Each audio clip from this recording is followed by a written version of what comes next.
Infogine Podcast. Infogine Podcast. 7, 8, 9 octobre 2021. Laurence Monnier, bonjour. Bonjour. Vous êtes présidente de l'association Célia Fertilité. Est-ce que vous pouvez nous dire deux mots de votre association, comment elle a été créée et qui on peut rencontrer au sein de votre association?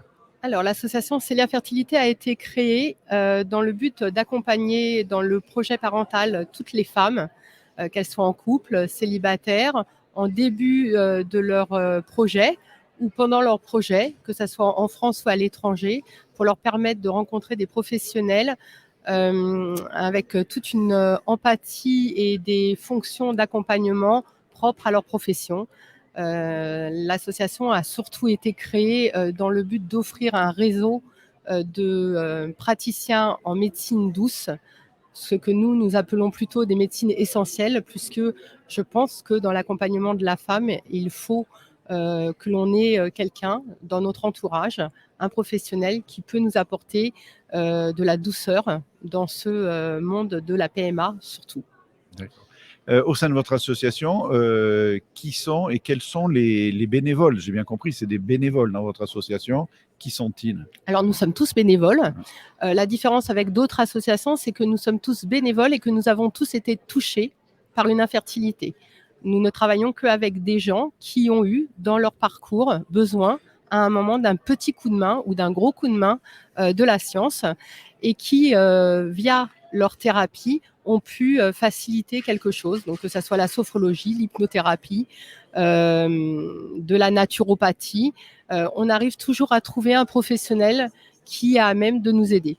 D'accord. Donc, ce sont les services que vous proposez. Donc, c'est de la mise en relation, c'est de l'écoute, c'est par rapport à un couple, une femme qui rencontre ces problèmes de fertilité. Elle vous contacte, vous avez un réseau local, régional, national, comment elle vous approche, comment elle vous aborde? Alors, on adorerait qu'on soit un petit peu dans tous les centres de PMA, mais ce n'est pas encore le cas. On fait vraiment le lien entre le patient et le professionnel, qu'il soit en France ou à l'étranger, encore une fois. Elles sont bénévoles et je suis bénévole quand je ne travaille pas en permanence téléphonique. Donc, on a chacun notre spécificité, que ça soit la prématurité, que ça soit de donner vie après un cancer, que ça soit avec une endométriose. Toutes les personnes qui tiennent une permanence téléphonique, encore une fois, ont été touchées, mais sont dans la particularité de leur permanence téléphonique.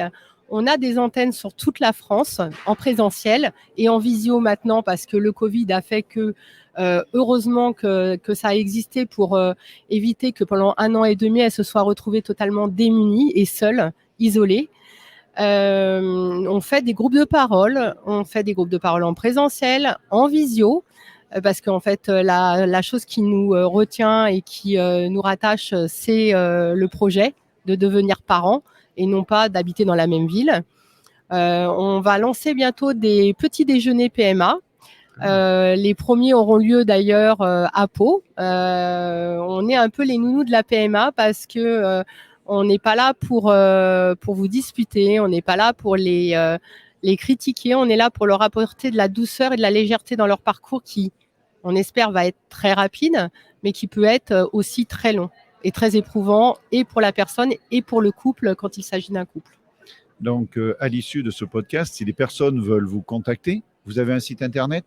Nous avons un site internet qui s'appelle celiafertilité.fr où donc on a toutes les permanences téléphoniques, les adresses mail, la manière de nous rejoindre, d'adhérer, l'adhésion faisant aussi office d'appartenance au réseau de Célia Fertilité. On a un groupe réservé aux membres de l'association Facebook. On a tendance à dire que Facebook, ça peut très vite être notre meilleur ennemi, donc il faut faire attention à tout ce qu'on va y lire. Là, sur notre groupe, on est vraiment dans un petit cocon où on a, je dirais, que la vraie vie et pas le côté superficiel des réseaux sociaux. Et puis, on est à la disposition de chacun, qu'il soit homme, femme, parent, d'une personne qui est dans ce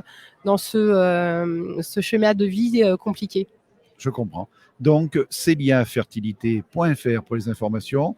Précision, Célia, c'est Celia, fertilité.fr. Exactement. Et Célia, c'est le prénom de ma fille qui est venue après un parcours de 9 ans de PMA. Ah ben voilà, Voilà. une belle chose. Tout à fait. Merci. Merci à vous.